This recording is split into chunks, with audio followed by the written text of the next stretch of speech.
Good evening and welcome back to a special edition of the weekly Armchair Sports Talk. Devil's Advocate, I'm hosting this evening. I don't usually, it's normally Kane or Mark or hell, even Jamie sometimes, but then again, it's an Ajax special and I'm the one that seems to get the gig. So, of course, it's me, your host, Reece, joined by We Talk Ajax representative Sahbi, who's been on here a few times before. I absolutely enjoy talking to Sahbi live from Amsterdam. Before we get into the proceedings of tonight's conversation, just wanted to ask, how are you? I'm doing excellent, Reece. Doing well. Happy to be here. So, do okay. How are you? I am very well, thank you. And Awesome. obviously, the last time we spoke was when Ten Hag got announced for the job as Manchester United manager. And you know full well, we spoke about it at great length. I was so excited about the man coming in. And I did say live on stream, and I kind of don't, and I don't regret it. I said I really want to pinch quite a vast majority of a squad. I mean, before they got announced, I said like the players I wanted. I wanted Gravenberch, I wanted Matsrai, I wanted Martinez, I wanted Timber, and of course, I wanted the man we're talking about tonight, which is Antony. Um, Yeah, man. and obviously, got two of them at least. We could still get Timber off you next year. We'll see. But Yeah. obviously, Matsrai and Gravenberch have Let's went to hope not. Bayern Munich. Let's hope But not.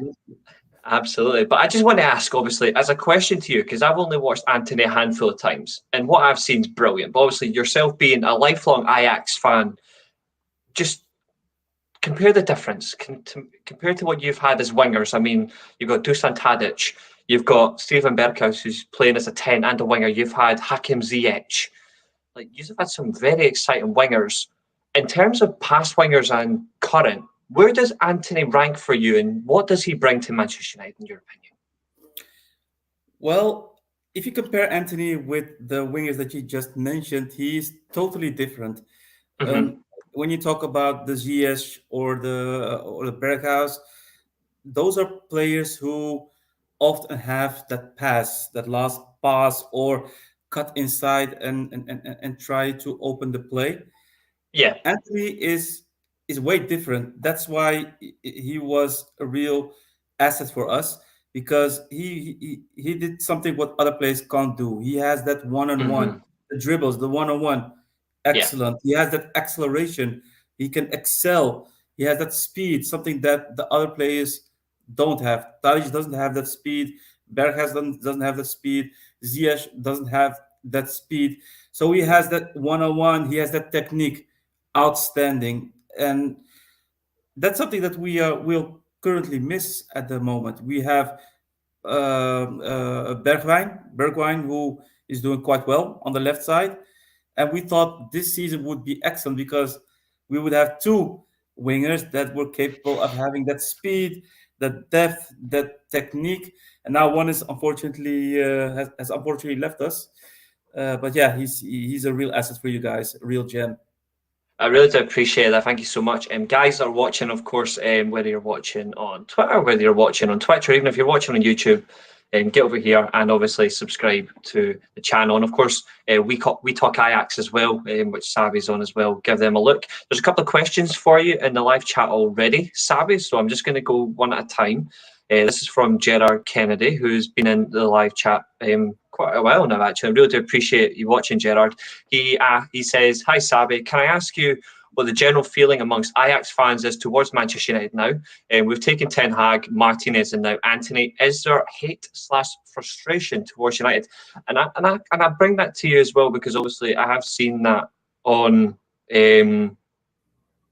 I've seen that around on social media where Ajax fans are generally not happy that we've done this, but it's not just us that have done it over the years. So I think it'd be quite a bit harsh for us if they're having a stick at us when you got raided off the Italian clubs in Barcelona in the 90s and Bayern have raided you over the years. So I find it interesting. But just for yourself, what sort of feeling is there towards Man United from Ajax?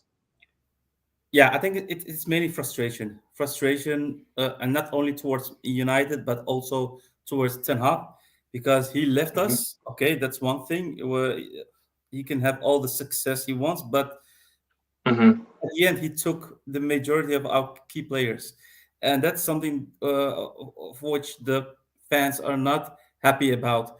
They're Uh-huh. really frustrated. they really there is no reason for the fans. I mean, the fans are just pissed, just so to I in a understand simple that. way.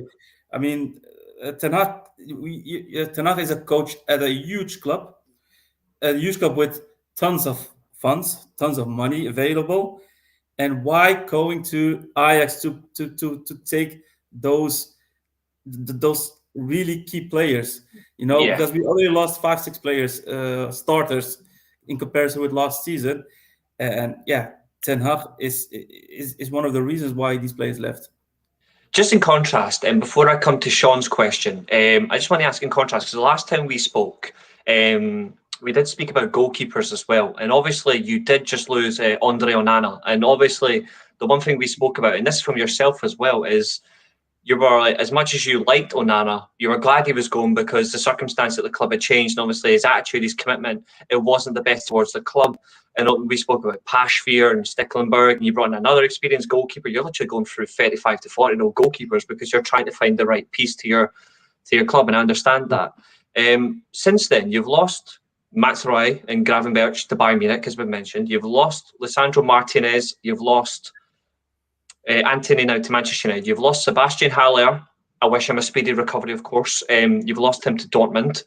But who else have you lost? Is that it? Just the 6 or 7? Is there any more that you've lost?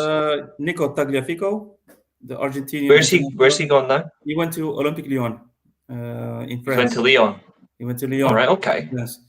So yeah, it's quite a lot, and there are even rumors that Kudus would go to Everton. At least there is an agreement between Kudus and Everton. However, Ajax is reluctant to sell or to loan out. The same apply for Alvarez. Newcastle is very, very interested in him. They they even want to splash out for him, but Ajax already mentioned that he's not for sale. Perhaps after the World Cup, but it's a no-go for now. So basically, the whole team is yeah. There's always interest in our players, and this season it's just not normal. Not normal. Is this the highest turnover of players you have had since the 90s? Yeah, definitely. Yeah. I've never seen this before. The players that have left us, the amount of players that left us, the key players that have left us, it's too much. I've never seen that before. But also the amount that came in, also never seen that before. But it's too much because we have to rebuild again. We bought a lot of players, but yeah, they have to gel again. We have a new coach with his own strategy, with his own way of playing and coaching. So it's difficult, and fans may say it can be a rebuild season. Hopefully not. Yeah. But we're doing okay now at this moment. Well, that's fortunate, at least. That's fortunate. Next question, of course, is from Sean. He's actually asked you 2 questions. We'll come to one later on because you'll laugh. Question is, whose place has Antony taken? How long has it taken to become a regular, if at all? For me, I personally think he will become a regular quite quickly. I think he'll take Alanga's spot. I think Alanga's only in there temporarily. But just for yourself, like, what do you think? I think he will play Antony obviously on the right side. I mean, it's one of the biggest transfers, and he is ready. I know he doesn't need a lot of time. When he came to the Netherlands, to Ajax from Brazil, everybody thought he will need several months to get used to the weather, to the type of football, to the culture, and so on. But no, he just gelled in. He scored at once in his first game, if I recall it correctly. So he was doing perfectly fine. I think he will do that the same when he's in the Premier League, when he will be playing with you. And I see him as a right winger, of course, which means that Sancho will go to the left, will be a left winger. And I know Ten Hag is fond of Martial, so if no new striker will come in, I may assume that Martial will play in the striker position, and then Rashford competing with all of the strikers up front. That's what I'm thinking as well. Obviously, Antony coming in obviously is great. Martial at the moment is injured, so it's likely to be at the moment either Rashford or Ronaldo. Yeah. But once Martial does come back, I do agree. I think I would also expect that to be the front three. I think that's the most fluid front three personally. Yeah. Comment from Abdullah. He's just saying breaking Antony should be part of the Manchester United squad on Thursday to face Leicester. I think that's only if he gets a work permit. I don't know if it's been granted yet. If it does, then great. I would love to see him play against Leicester. Yeah. If not, he can score a hat trick on his debut against Arsenal on Sunday. That'd be perfect. That would be great. That would be great for him. But he can that'd be he worth can be it. integrated at once. And so if he has a work permit, he will definitely have his minutes. He won't be a starter, of Yeah. course, but he will get his minutes. So yeah, let's hope for him. And the way they're playing right now, like obviously we're a little bit more pragmatic in recent games. I think Ten Hag's doing that right because he's just trying to get his team embedded.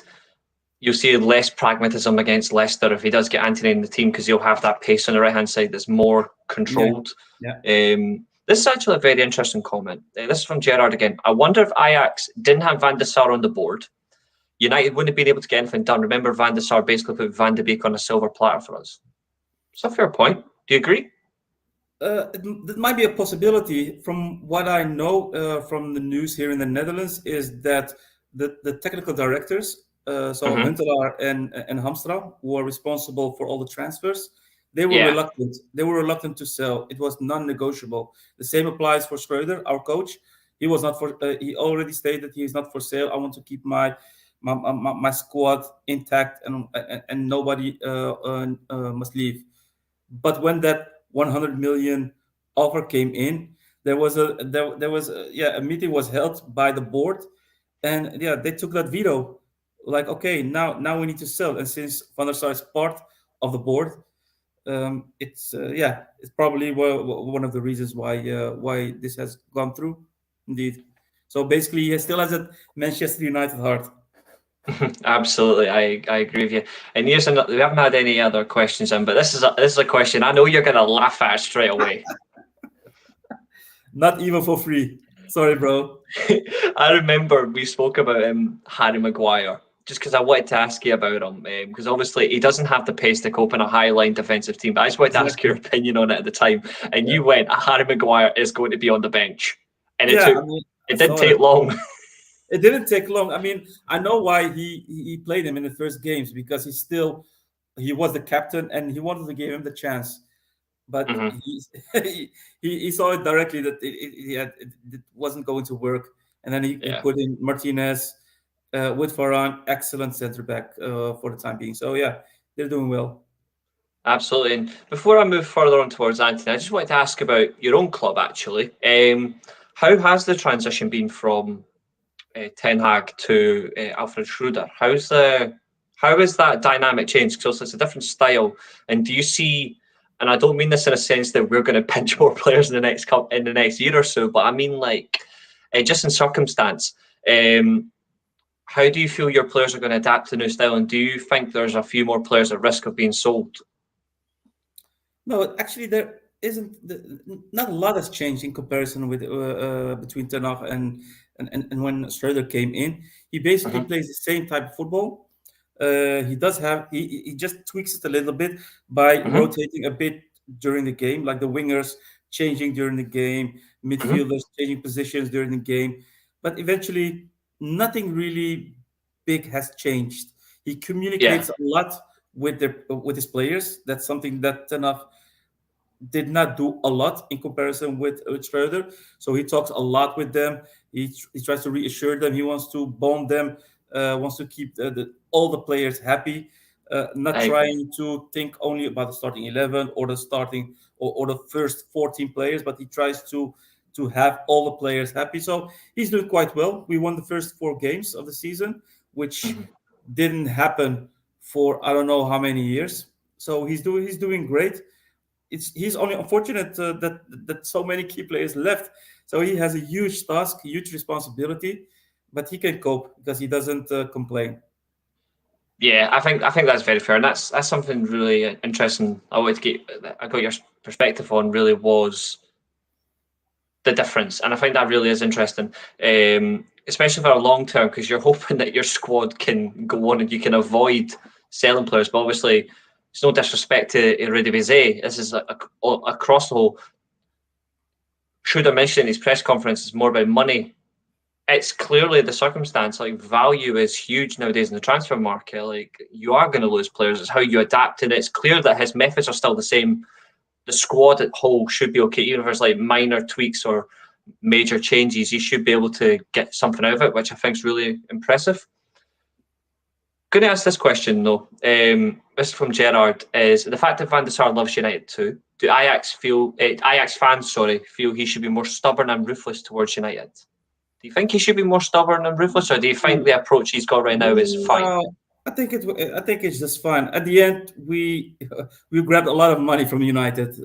If you look at it, Antony is of course not worth that 100 million. So at the end, almost everybody's happy.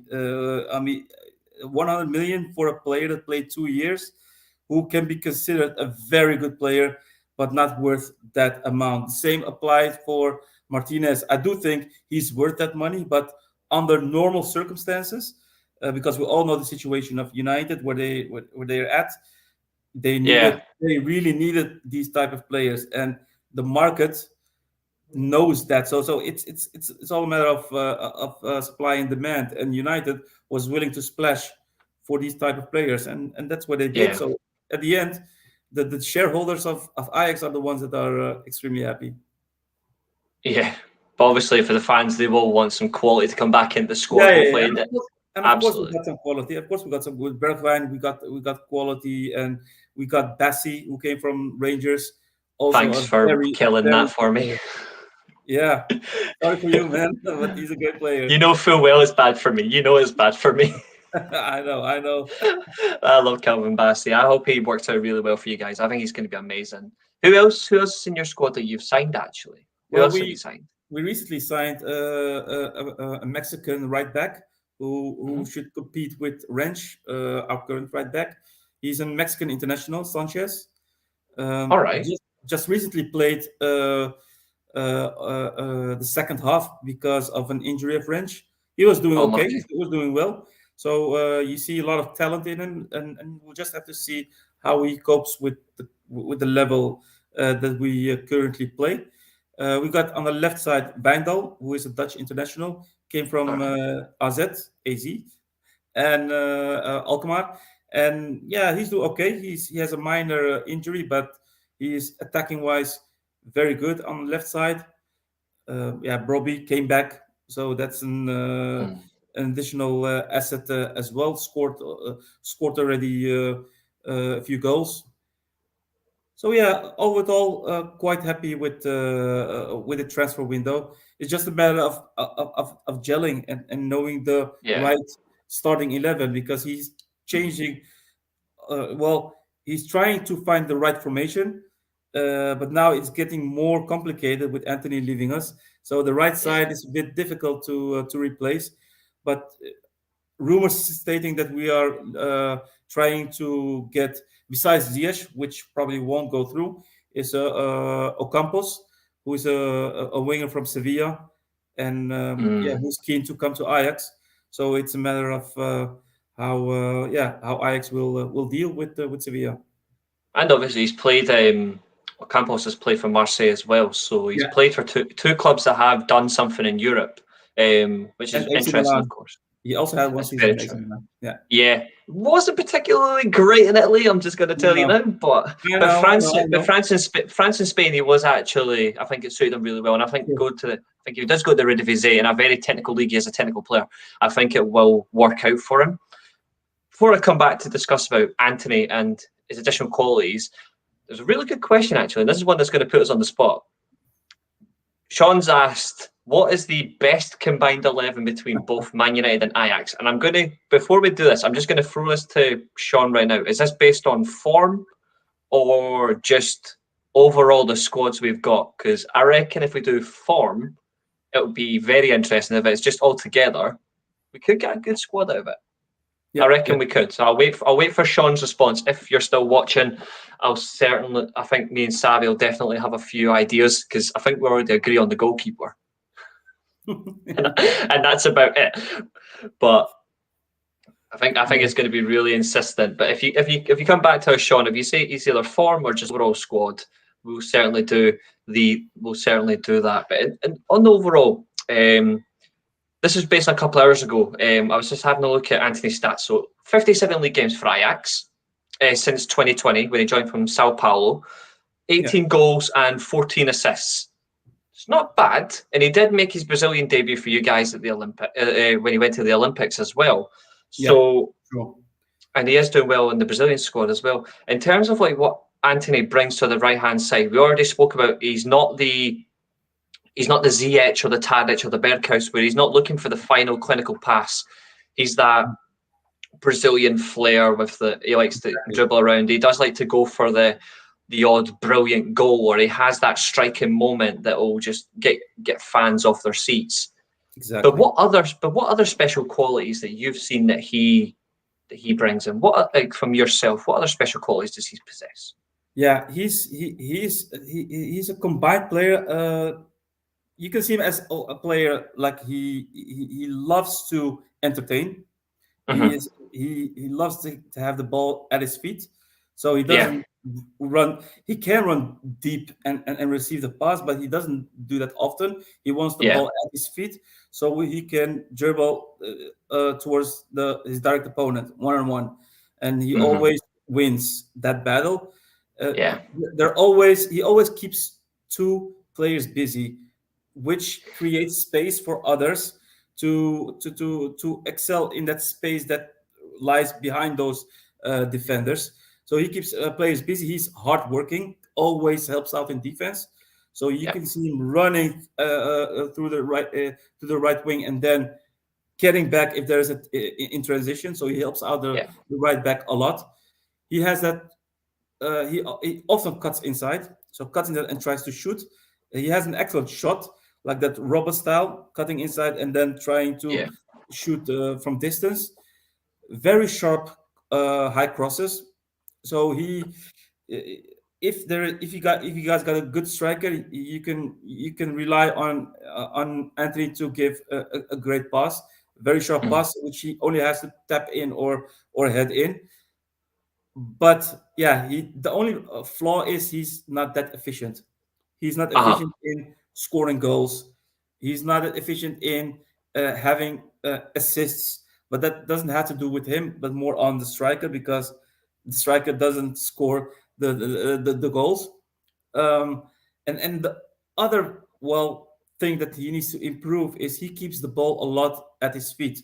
When you're in an attack and you give the ball to Antony, normally he should be able to pass the ball around to create chances or to dribble. But what he does is he keeps the ball at his feet, which gives time for the opponent to get back.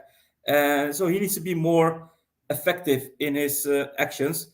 And that's something which he definitely needs to improve.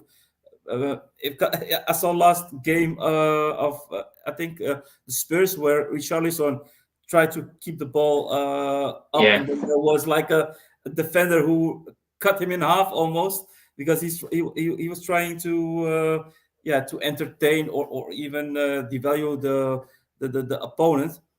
That's something that Antony does as well. He does that turn thing, the Antony as it's called. Indeed, or he wants to give a nutmeg to the defender. So and that's in the Netherlands. It's quite entertaining and lovely to see. But in the Premier League, that can be dangerous, because if you try to give a nutmeg, the next attack you will be cut in half. So that can be quite dangerous. He doesn't get injured a lot, so that's a good thing. He's quite he's not that injury prone. He's like a true samba player, like a real Brazilian. He's the better version of Rafinha, in my opinion. Rafinha, who played at Leeds United, who went to Barcelona. He's a better version, and I'm quite sure of it that he will be a starter during the World Cup when they play Brazil. But it all depends, of course, on how good he is in form when he plays for United during this upcoming period. But you got a lovely player, and with a little bit of tweaking, he can be really effective and efficient. because he also got good players around him. You just need a Yeah. good striker. Like Martial is a good striker, but he's injury prone. So if you got solid striker, or Martial is in form, he will give those assists. I'm quite sure of it. I agree because a lot of people are having a go at this. I've seen it on social media, and this is a reflection of just how, in the nice way, social media can be extremely stupid. Is £85 million, because that's what it is. It's £85 million on a player that scored 4 goals and 8 assists. Well, yeah, but like you've just mentioned, like it's not just down to him as well. It's down to the efficiency of the other teams around him. Could have had more if he had been a little bit quicker at distributing the ball. That happens. That comes with experience and with age. Like he's still 22 years old, so he's still got he's still got so much time ahead of him, and that is something. So personally, I know the price tag. He's going to have that expectation, but me, I'm going to give him that patience because there aren't many £100 million players out there that you can go and say it. Like you look at like Dembele, Neymar, Mbappe, Jack Grealish, like Coutinho, they're like, now Antony, like they're high value money, but they're well over 100 million. This is 100 million euros. Like he needs to be given the time and the patience. I don't personally care that he's cost this amount of money. I know we could have gone for slightly cheaper if we were more efficient in the transfer window months prior, but this happens with the market. This is like we said earlier on. It's the modern day transfer window. Like welcome to it. Like it happens. But it purely does come to that. So I'm not having that go, but I will, over time, hope that his output becomes more efficient to match his price tag. But I've watched him a few times. I watched him in Europe and watched a few games for Ajax last year, and I thought he was phenomenal. And I love watching him play. Yeah, so I just love the vibe I get from him, and I love the fact as well that he's a bit of a hothead as well. That's what I love about it. Yeah. That's the temper, the Brazilian temper. If he doesn't like it, he can be. But he's also an actor. I forgot to mention that he can act a lot. So he's like he can dive and then he can make circles on the ground and like his foot is broken or like he was torn in half. He can be a real actor. So yeah, fans. And then it gets back up and scores. Like it. Perhaps won't like it, but yeah, he can exaggerate a lot. Absolutely, yeah, and that is unfortunately what happens with modern day football. That really does happen. So that definition that I asked Sean for, it has come through. Funnily enough, if you had a game tomorrow and had to pick the team tonight, who would be in it? So you want to do it? We'll just go for it. Combined 11, Ajax, Man United right now. Yeah, because I think I know full well, and I don't know what you agree, but I'm putting right now my goalkeeper's Pashveer. At this moment, yeah, solid. He's a solid goalie. Doesn't make a lot of mistakes, and he didn't concede a goal in the last 2 games. Did quite well. So full confidence in him. Pashveer as a keeper. Center back Timber with Martinez, Licha always. Yeah.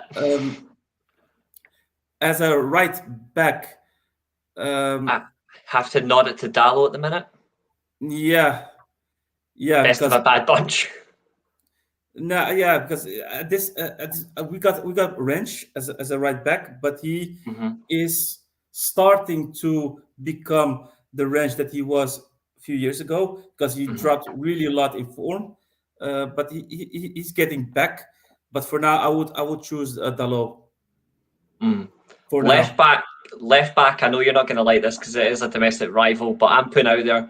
Left back for me is Malacia. 100. I mean, that's I can't disagree with you on this, Reece. And how do you want to do this? Do you want to do it as a double pivot? Because obviously both sides right now are playing a double pivot. Or do you want to play? Do you want to do a classic Dutch 4-3-3 system? How you want to do the midfield? Whatever you like. We can play the 4-3-3. No problem at all for me. Okay, flat out. Number 6 is Casemiro. Casemiro, yeah, but Alvarez. I would say Alvarez for me. I'm putting my foot down. It's got to be Casemiro. You can stay with Casemiro. From Alvarez is the player at this moment who is in form. He's our key player at this moment at Ajax. He's doing so well every game. So well.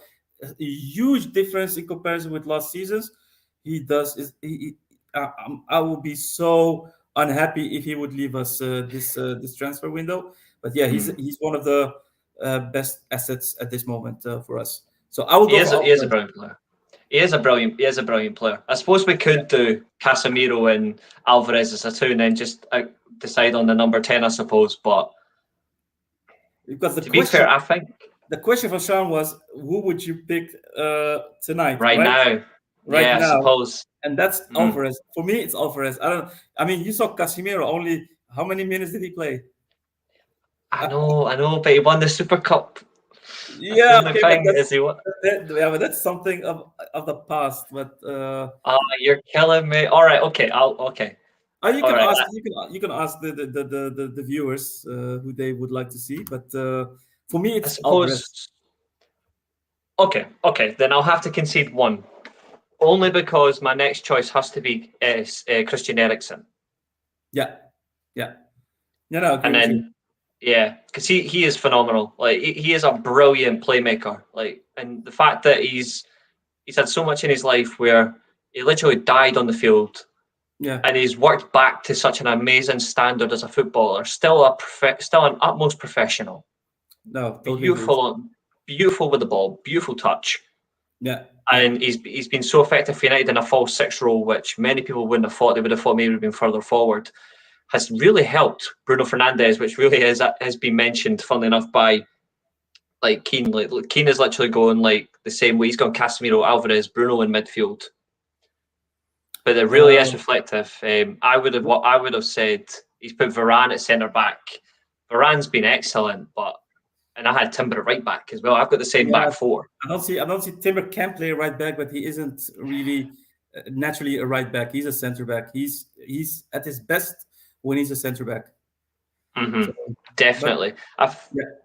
So yeah, with regards to the midfield, do we play with a number 10 or like with one pivot and two eights? See, I So was it depends. thinking. I was thinking two eights, and you just play Bruno and Ericsson in the midfield because it's normal, like it is acceptable. But also, you Yeah. could play two behind the one, and No, but you could have Bruno in there. Bruno did well these last games, Yeah, especially not this last game, but the game before. Yeah, absolutely. he worked so hard. So yeah, Bruno. Yeah, Bruno I finished think that. I think I might have to concede the striker role to you at the minute because obviously ours is injured, and it really is an interesting position. But because he is officially our player now, naturally, the wingers definitely have to be us. No offense, like Bergwijn's fantastic, but Sancho's been better than him, and Antony, well, he goes in that slot unless you put. Yeah, but Anthony Uh, didn't play. Anthony didn't play for a few games now, eh? So he's you're doing this to me. You're just doing it because he's no. front. Look, I agree with you. I would rather no, Very no, true. I would rather put Sancho on the right side only because Bergwijn. not because I don't like Anthony, but Anthony didn't play so many Uh matches, huh. so he's not in form. And I didn't like his attitude as well by striking. Yeah. So for me, I will put Sancho and I put Bergwijn on the left side because he's doing excellent in the Eredivisie. Scored a lot of goals. Hmm. Is in form. So for me, I would put him there. I wouldn't put Tadic or because he's terrible at this moment, way out of form. Uh, Yeah. so Who would you put up top? Would you put Broby? I feel like the only reason is I'm going with your point as well. It's like Martial, if he had been available, I think he would have been he the might be option. he might be the option Yeah. indeed. It would be a close call with Broby because Broby is doing very very well. But Martial his link up play is excellent. He Yeah. runs a lot. He works hard. He makes himself available. He got I think he gave that nice pass to Rashford. The not the last game against Southampton, but Yeah. against who was that? Liverpool. Was it Yeah. Martial who did the pass to Rashford when he scored? Martial's pass, Yeah, yeah. yeah, yeah. He was so great that game. So if I look at that, yeah, I would put Martial as a striker, if not injured. And the good thing as well is if Bruno Fernandes was to retire tomorrow, he would be very good in guidance because obviously he was pointing Sancho to an open goal. So he'd be quite good in that role. That's just a wee joke. There are a couple of comments I'm just going to come back to. First of all, Sean, hello mate, good to see you. Mike's question: tell me about Antony's coming to United. Yes, he is coming to He's United. coming, but it's not Anthony, it's Antony without the H. A lot of Yeah. fans make that mistake. I think it's the same thing as Candy's done the same thing. I think it's just like how you perceive it. Yeah, exactly. This is Keane, obviously, seeing 10 planks of wood in Bruno Fernandes. Mike's comment: tell me if Antony Cummins is going to play versus Arsenal. He might. Depend if he gets his work permit, he could play against Leicester, but I think he'll play against Arsenal. I think he's able to play. He's fit. He's fit. He was not only he was not able to train with the team, but he was in a gym and he probably did his own practices on his own. So yeah, he was fit already. I think he's good to go, man. Absolutely. Betty's comment saying, no, you're left Depay and Asensio, very big transfer. I'm telling you right now, Depay, I would love to have Memphis back. I don't think it's going to happen. Asensio is not happening. It will not happen. Sean's comment: Martial was only informed for bringing in water for the first team. Jesus Christ. And Keen's comment: Keen's asked you a question here. Says, obviously, because the situation right now, Sahbi, do Ajax have any goalkeepers we can buy? We are in dire need of one. Obviously, you've got. Right? You got. Let's just not even go there. Yeah, but that's the recent news, right? Right, Dubrovka. Yeah, he is a loan with. There's an option to buy for 5 million. There's an option there. Personally, I hope we don't do it. You do have a young goalkeeper. I've forgotten his name. Early 20s. It's a young Ajax, goalkeeper. Yeah, that's the one. He's quality, but like. Pashvir is the main guy for you guys. He's quality. He started actually the first game, and not the league game, but the charity cup, the charity shield for the Netherlands. He basically screwed up there. He made some big mistakes. And the next game, Pasveer went back as first goalie because he just came back from injury. He didn't want to play Pasveer directly. For the first game, but then Horter was a bit pissed, and I'm not talking about that moment, but he was reluctant to come to training and he wanted to leave, etc., etc. But at the end, Schreuder talked to him and convinced him to stay, and now he's happy again. He's training again, so he's a great talent, but he needs a bit of time. Yeah, I suppose the only thing for that is just with age and experience. Obviously, it's about forcing your way in. Obviously, you're going to make mistakes because Gorter's 21, 22, so he's going to have that experience factor where it's going to come in eventually. And the good thing is he's playing with a couple of experienced goalkeepers. You've got, is it 2 or 3 goalkeepers on the books that are over the age of 35? Two at this moment. You got Pasveer and you got Stekelenburg, who are who are nearing the 40, already past the 40 years old. So we are in search of a goalkeeper. We have excellent talents in our youth academy, but they're still too young and inexperienced. So their time will come. But there are rumors that we are looking for a Turkish goalkeeper. Don't know which club he's playing, but we are definitely in search of a new goalie because we can't rely or depend only on Pasveer and Stekelenburg because after the season they will probably stop. Yeah, absolutely. Sean's asked a very good question. Keen's already mentioned one goalkeeper in the live chat I would certainly look to. Which available goalkeeper and striker should United go for?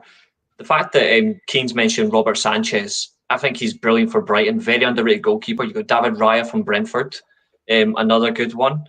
I think another experienced option, depends on what United would have done, is Keylor Navas from PSG, but that's just purely an experience factor. He also says, but he says striker, which should United go for? I know it's a bit of a risk. It is a bit of a risk, but I would wait until next summer and I'd go all out for Victor Osimhen. Yeah, man, that guy is class. He's class. Yeah.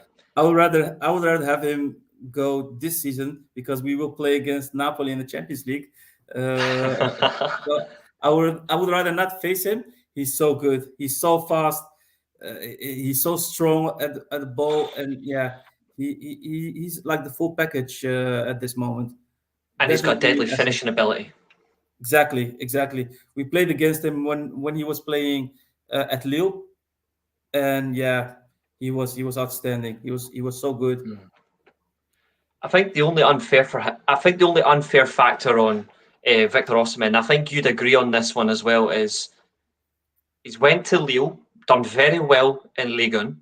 He's then went to Serie A, the most tactical league in the world, but he went for what, 75, 80 million? Yeah, And if he does join Manchester United, depending on what De Laurentiis does, because we all know what he's like as an owner, he's an absolute shithouse as an owner. He is yeah, unequivalent. Unequivalent. He works like Daniel Levy for Tottenham. Like, the man's exactly. crazy when it comes to Yeah. selling players. You It need would you be need a another jackpot.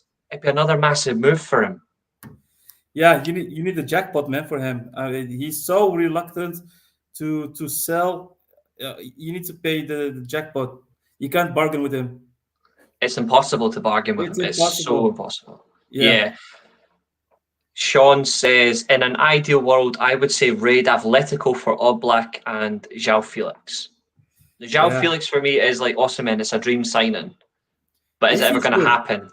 He's good. Only he needs to work on his physique, especially for in the Premier League. But yeah, he's such a great player. And Oblak, I think he just extended his contract for Has Atletico. he? I think he did. So It's the first I've heard that personally. I didn't. I yeah, wasn't sure if he had done that. I think I've read that news that he extended, but I'm not very sure of it 100%. Yeah, I think he's a phenomenal goalkeeper, and He's great. obviously the days of like the sweeper keeper of like Ter Stegen, Neuer, like the Spanish goalkeepers, or even Mike Maignan for AC Milan. Wow. He's another one I would literally chew my arms off for Mike Maignan. Yeah, All it's so Black, great. All Black and Courtois aren't the sweeper keeper, but they do have the traits of they will come off their line or they'll edge forward. They don't have great distribution, but they've got Exactly. the distribution that is at least necessary for a team to progress forward. That's He would true. be a phenomenal goalkeeper. And Legendary Apex says Mitrovic next season. And he also made a fair comment. Antony for 100 million is a huge risk. It is, but It it's is. in the market we're in nowadays. It's where we're at. And we are going to go back to Antony because Yeah. obviously 4 goals, 8 assists, but that doesn't tell the whole story because you look at what Ajax did in the Champions League.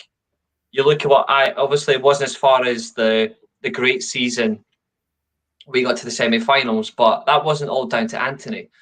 You look at the league as well, where you scored about 140 goals last year, Yeah. but people were just taking a look at his numbers for 4 and 8. Doesn't always tell the full story.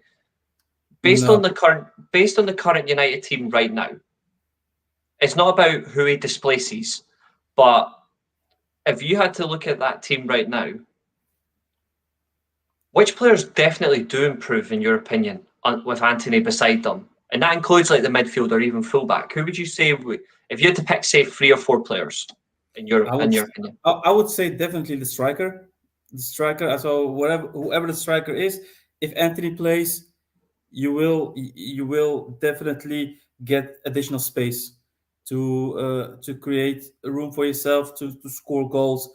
Because as I said, that guy can can keep 2 players at least busy because Mhm. if he only has one opponent, he will kill him, he will crash him.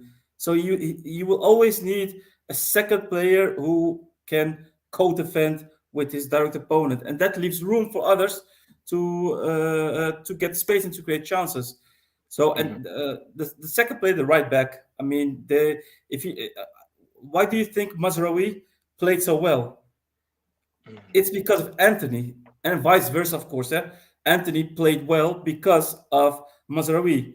They could gel with each other. Mazraoui could cut inside, so he could create space for Anthony. The same applies for Anthony. He can cut inside, so he can make space for Mazraoui to cover the whole right wing. Amazing. So Dalot can have the time of his life if Anthony plays as a right winger, but they only need to play together. Like Yeah. they need to know each other, how to play together.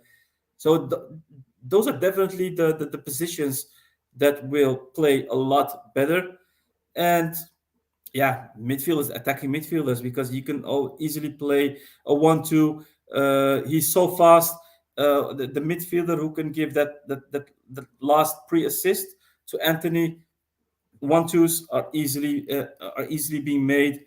He's terrific. He's terrific in attacking wise. And as I said, he also helps the defense. So it looks sometimes that the defense is that great, but Antony helps out a lot. It's a matter of course, how the coach states how the team should play. But when Ten Hag played with Antony, he always stated he needs to defend. We defend with all of us, and we attack all together. And that's basically what Anthony does. He listens and he does all the necessary. It's just his attitude in the latest weeks that's really unfortunate, and that's why a lot, because fans loved him, they really Yeah, loved him. But now, if you ask the majority of the fans, he rather yeah, gone. He's rather gone because he's, even if even if Ajax even if Ajax didn't sell Anthony, he still would have been booed by the fans, because it's pure toxic. It's like Onana yeah. 2.0. He would harm the team spirit in the squad, etc., Yeah, etc. So it was also a judgment called by the board, because they probably seen they probably seen this coming, and thought, well, we better sell for 100 million, because it's a win-win situation. I agree. I agree. And that is a reflection of it, because it does happen with football clubs. It doesn't matter what the player is like, if you are looking to sell a player or not, but it does disrupt the flow. It can have an after effect, and there is Yeah, every chance. I'm not going to say it happens, but there is every chance that, depending on the Champions League draw, Ajax could slip into Europa League. If we win our group, the preliminary, yeah. you could play a team in the preliminary round, and then you could potentially play us as well in the knockout stages. So there is a chance Yeah. that we could see an Antony Ajax reunion this season. If not, depending on what happens in our league campaign, we could see in the Champions Possible. League It's, that it's next season. possible. It would be a crazy atmosphere. For him, probably one to handle. But I think as fans, both ourselves, yourselves, and the Man United fans, the Ajax fans in the chat, it would be really interesting to see the dynamic about how he copes. I think I've really tested maturity in his character. That'd be great. There is actually one very important question, actually, and I think this will really question yourself, is because obviously it's two players mentioned. Is Keane's asked, do you think Antony will need time to adjust to the Premier League? We have seen Van de Beek and David Klaassen struggle after big money moves, and that is accurate. No. Yeah, it's true, but I don't think he will need that much time to adjust, because he is relying on himself. He has that. I mean, if you give him the ball, he can do magic with the ball, one Mhm. on one, etc. It's like he's playing outside, outside, playing for fun. While Yeah, with Van der Beek, he is relying on his teammates, and his teammates are relying on him. He is more of a team player. So hmm, if you want Van der Beek to flourish, the whole team needs to flourish. Whilst with yeah, Anthony, the whole team can suck, but he can still have his game, because he has only one task, and that is to kill off his direct opponent and give that cross or shoot from yeah, distance. So he doesn't need others to do this. That's why I think it will be more easier for him to adapt to the Premier League. Uh, Maybe the intensity, or the hard play that they play in Premier League. Maybe one or two games where he needs to adapt, but at the end, it's his way of football that will count, and I think he will do well. yeah. Because he might not get, say, for example, 10 goals, 10 assists this year. He might not even do that, and just in the league, he might not even do that. But he might still be very effective in contributing towards other players. Like, I think a lot of people are so obsessed by stats, and that's a Yeah, problem. Like there's nothing wrong with stats. Like there's not like it's good to have that as a measuring stick, but it doesn't always tell the main picture. Like I as much as I like it seeing like, a striker scored like 25 goals, like, it's a good addition to your team. But I always like the eye test as well, like seeing a player, just what they do in the field, like how they adapt to put like a fullback's movement, like a striker's eyeing up the fullback, No, like exactly. cutting across, or even a winger doing the same thing. I can give you an easy example. Last season, when he was injured in the during the last, I think, 2 months or of the season, when he did not play, we were playing like shit. Even though we won our games, but we Yeah. played like shit. There was no Mhm. confidence. We were really relying on Antony, even though he didn't score a lot or he didn't give a lot of assists. But you could easily see that when he was not playing, we were not the confidence was gone. So it's not only that you should not only look at assists and goals, but also what he can bring to the team. He can bring that confidence boost. You can state like, okay, we can't give, we can't play that great football. Let's give the ball to Antony. Perhaps he can do something with the ball to create a chance. So he can play as a team, but he can also play for himself, like as an individual Yeah. technical footballer. And yeah, I won't compare with Neymar, etc., etc., but he does have that flair. I mean, if you could, Yeah. I mean, did you see so many times when he played at Ajax, when there is a high cross, did you see how he picks up the ball, how he takes the ball? Exactly. So he likes to entertain, he likes to show Yeah. off, and that's what fans likes to see. But that's also it also gives some sort of confidence boost to the rest of the players in the squad, Mhm. which can result in playing great football. And it's always a precise touch as well, whether it be like when he flicks off onto his ankle like from a high cross, or he does the Antony. Like Yeah, at times it won't work, at times it does, but when he does do it, yeah. it really is It's beautiful really, to yeah, watch. it's really entertaining, and he likes to give nutmegs to his opponents, and fans love Yeah, that as well. He likes to destroy his direct opponent. He like yeah, and you always see that his direct opponent receives a yellow card every game. Sometimes he goes to the left side of the pitch to make sure that that right back gets a yellow card. So he can be really, yeah, he can be really tricky. and that's what I like about a winger who isn't just stuck to his own position, but he will go out there, he will shithouse the opposition, like the opposition fullbacks, get them bookings, and then his teammates are like, we've got them now. Like we've got them. Like they can't do anything, and then he'll do it to the centre Exactly. backs. Like it's Exactly. brilliant. There are a couple of comments, and then we'll probably wrap up in about 5 minutes. But I wanted one more question that I've got. There's a question for Keen in the live chat, which is brilliant. But Legendary Apex made a very fair comment. He says Cody Gakpo for 35 million is a better deal than Antony for 100 million. United always goes for huge transfers than the smart one. Ralph Rangnick had given amazing player list to United, but United doesn't do cheap business. I'm going to get your opinion on this in a second, Sahbi, but I'm just going to say I wanted both players at United. Gakpo as very strong depth from the left wing or through the central position. Antony on the right hand side. I don't think it is overall better business. Yes, the value is much more efficient because you could have spent it on more players, but right now, pound for pound, the better player is Antony. And the reason I think Antony's a better player pound for pound is United, one, don't have a left-footed winger. Two, we don't have a player that's natural on the right-hand side. Sancho seems to be more preferred on the left wing. So as a player that goes into your position, Cody Gakpo is a left winger. And he's being used by Van Nistelrooy and Van Gaal. At times, depending on the game and the situation, he's being used as a striker. And Xavi Simons comes on, he goes on to the number 10 position. And then they'll put a player out in the left wing.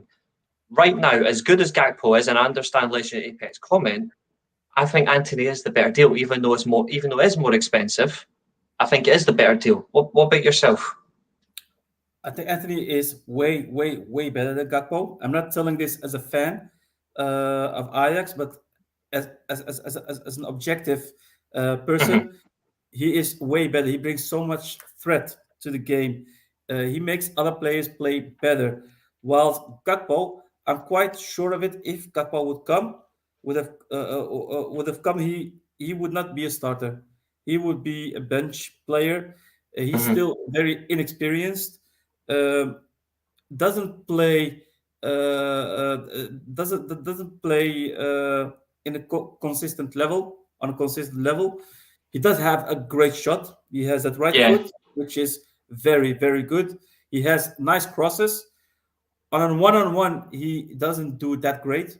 So he often receives the ball and then gives those crosses or tries to yeah, cut inside and then tries to shoot from distance since he got a really good shot.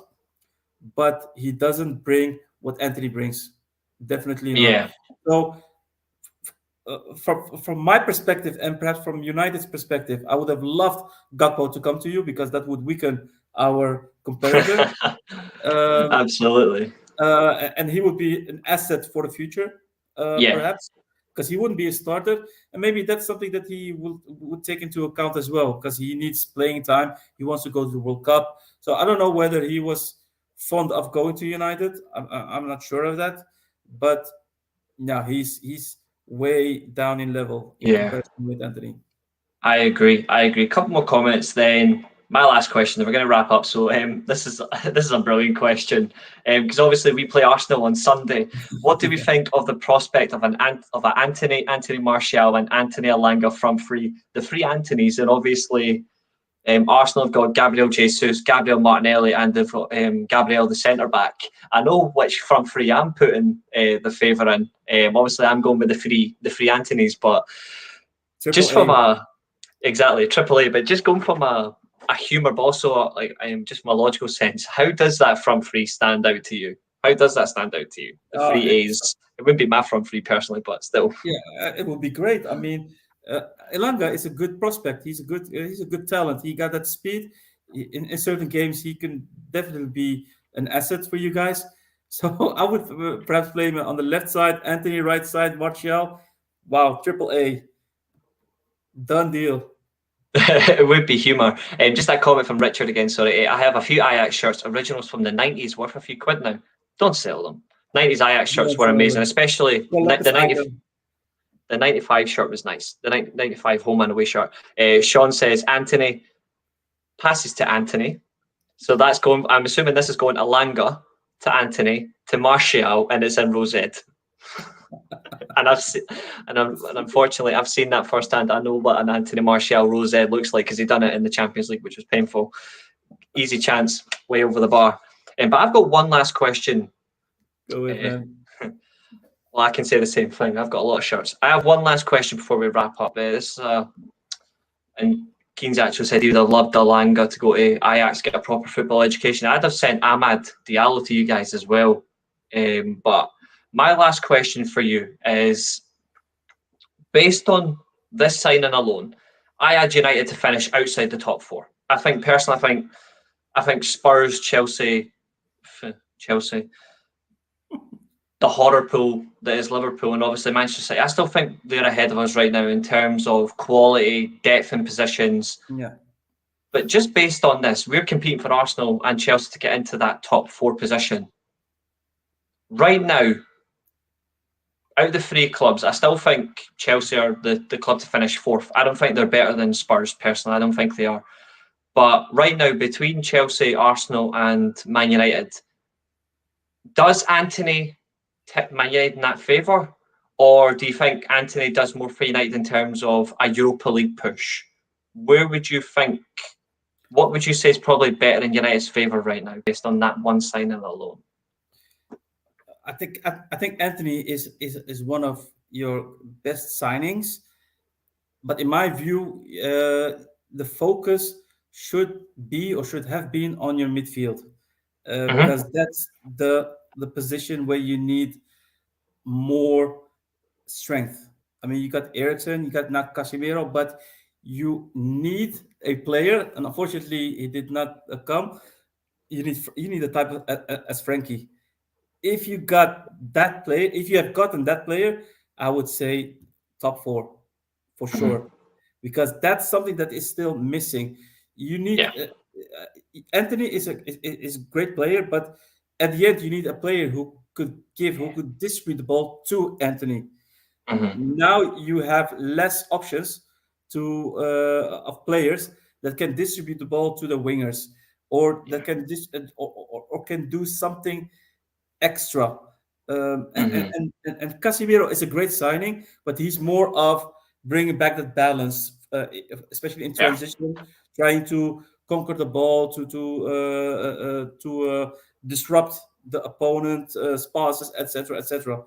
But from the building phase, so from defense, you got Varane, Martinez, who knows how to distribute the ball, but you need a midfielder who can distribute it further to the attackers, and that's something that's currently missing. And because Yeah. of that, I don't see United really becoming a top four club this season. But yeah, the top five, top six definitely is a go, Hmm. definitely. And I said it I earlier, think that's where we are. and I said earlier during the previous podcast is the first few months will be shitty football. What Tanakh will show, because he needs time. He needs time to gel. He breathes football. He's only thinking about how to make the team better, and he already got his players that he wanted. So it's a matter of time when this becomes one whole. And Yeah. I think after the winter break, after the World Cup, we will see the real United. But then again, I think it will be too late to compete for a top four, because That's very fair. you That know is very fair. for next season there might be better there might be better prospects, but for Yeah. this season, no, I it's certainly not. think that's I certainly think that's very fair. I'm going to take a final few comments and then we'll wrap it up. So Richard's saying, I think we're looking good for a trophy and top four. It's Hopefully, possible. I hope. Legendary Apex says Gakpo is obviously put his stats up there over the last few seasons. All I'm going to say is, and I reiterate to before, yes, he has better stats, but who contributed to something more important? For me, that was Antony. He contributed to the league title and the Champions League, which PSV aren't even in. And so that's something that is important. Is effectiveness really is important. It's more about, for me, it's more about not just about stats, but the eye And, test. and Um, Gakpo takes the also the penalty kicks and the free kicks, and Anthony doesn't. So that is that might be one of those goals or assists that are mentioned in those mhm, in that list.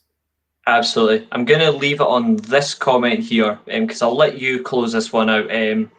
Sahbi, how good was Van de Beek in United, and what happened to him in United? How good was the Ajax, and what happened to him at United? Yeah, I mean, we also Ajax in the 18-19 season in the Champions League. Donny van de Beek was so good, was so good in midfield. He knew when to go deep. He knew when to go to the penalty area. He walks. He runs a lot. He defends very well. He walks. He helps out the midfield and defense. So at Ajax, it was great. I think at United, maybe the intensity is a bit Mhm. too high for him, too much for Yeah, him. And of course, he has better players in front of him. You got Bruno, because Donny likes to play at the 10 position. That's his favorite position. And you got Bruno there. And if Bruno is not available, you got Ericsson who can fill out that gap. So I don't exactly. see a bright future for him at United, even though I think he's a great player. But he probably is more suited for Spanish football or German football, because in Germany they run a lot, and that would be Dortmund, for example, would be an excellent choice for him if he had to choose his next club. But I think Premier League is a bit too much for him. Yeah, I completely agree with that. I do think that's fair. I'm going to end on this comment here from Latimus Prime. Thank you so much. 14 current live viewers, but only 16 likes. That all goes up. We'll see it. Like, metrics are fun, but that's all that matters. Come on, let's get the likes up. It should be at least 25. I appreciate that comment. Thank you. It's been an absolute pleasure talking to you, Sahbi, for the third time. No doubt we'll talk a fourth time if we see each other potentially in the Europa Definitely, League. definitely. Or who knows, we might see you in the Champions League next year. Really will depend. I hope for you guys. Good evening to you as well, Maisie. Hope you're well. But Sahbi, as we close the show, it's been a wonderful over 1 hour, because that's how it is with me. Could you please shout out your socials? Where can we find you? And also, I hope you're enjoying the wonders that is Schroeder ball. Definitely. Yeah, I mean, you can find our. I'm part, of course, of a podcast of Ajax. We Talk Ajax. You can find us on YouTube. We Talk Ajax. Also on Twitter. We Talk Ajax, where we discuss all the topics related to Ajax, the game talks, the extra talks, players, who's in form, out of form, our opponents. So everything which is currently related to United because of Martinez, Ten Hag, etc., etc. So please subscribe, and you can find me on Twitter as well at Ajax Sahbi. Yeah, give a follow and let's go. I do appreciate it. There is currently 19 people watching. As we close the show, please hit that like button on the channel. Please hit the subscribe button. Follow us at sportsarmchair_ on Twitter. Give We Talk Ajax a subscribe and a follow as well. And as always, this has been Devil's Advocate on the weekly Armchair Sports Talk. Thank you very much for watching, guys, and we'll see you very soon. Of course, Leicester and Arsenal. If Leicester don't see Antony, Ajax will miss him. Arsenal are going to see him at the weekend. Definitely. 85 million well spent. That's all I'm going to say. See you later, guys.